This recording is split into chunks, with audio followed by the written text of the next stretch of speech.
একদিন খলিফা হজরত ওমর ফারুক রাদিয়াল্লাহু তাআলা আনহু পথে হাঁটছিলেন। কিছু দূর যাওয়ার পর তিনি দেখলেন এক বৃদ্ধা বসে আছেন এবং আপন মনে কিছু বলছেন। তার মুখে ক্লান্তি আর অসন্তোষের ছাপ স্পষ্ট। হজরত ওমর ফারুক রাদিয়াল্লাহু তাআলা আনহু এগিয়ে গিয়ে জিজ্ঞেস করলেন, মা, আপনার কি কোনো সমস্যা হয়েছে? বৃদ্ধা রাগান্বিত কণ্ঠে বললেন, আমার সমস্যার কথা কে শুনবে? খলিফা ওমর কি কোনোদিন আমাদের খবর নিয়েছে? তিনি তখনও বুঝতে পারেননি যে যার সঙ্গে কথা বলছেন তিনি ওমর ফারুক রাদিয়াল্লাহু তাআলা আনহু। হজরত ওমর রাদিয়াল্লাহু তাআলা আনহু নম্র স্বরে বললেন, ওমর তো জানে না আপনি কষ্টে আছেন। আপনি কি তাকে জানাননি কেন? বৃদ্ধা তীব্রভাবে জবাব দিলেন, আমি কেন জানাতে যাব? তিনি তো শাসক। তার দায়িত্ব কি আমাদের খোঁজ নেওয়া নয়? হজরত ওমর রাদিয়াল্লাহু তাআলা আনহু চুপচাপ শুনলেন। নিজের কর্তব্যের কথা স্মরণ করে কিছুটা দুঃখবোধ হলো তার। তিনি বললেন, আচ্ছা মা, ওমর যদি তার ভুলের জন্য আপনাকে কিছু ক্ষতিপূরণ দেয়, তবে আপনি কি তাকে ক্ষমা করবেন?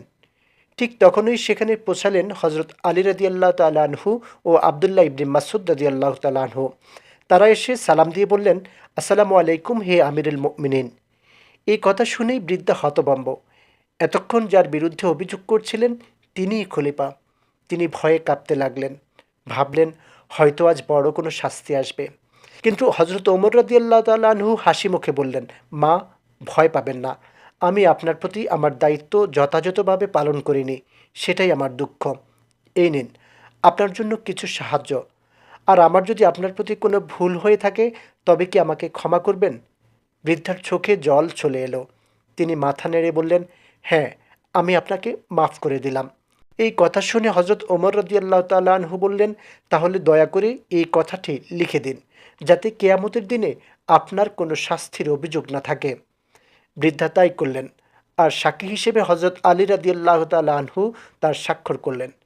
এটাই ছিল ইসলামের ইতিহাসে এক মহান শাসকের চরিত্র, যিনি ক্ষমতার আসনে থেকেও নিজেকে জনগণের সেবক মনে করতেন।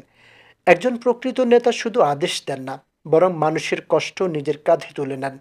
আমাদের উচিত এই মহান গুণাবলী থেকে শিক্ষা নেওয়া।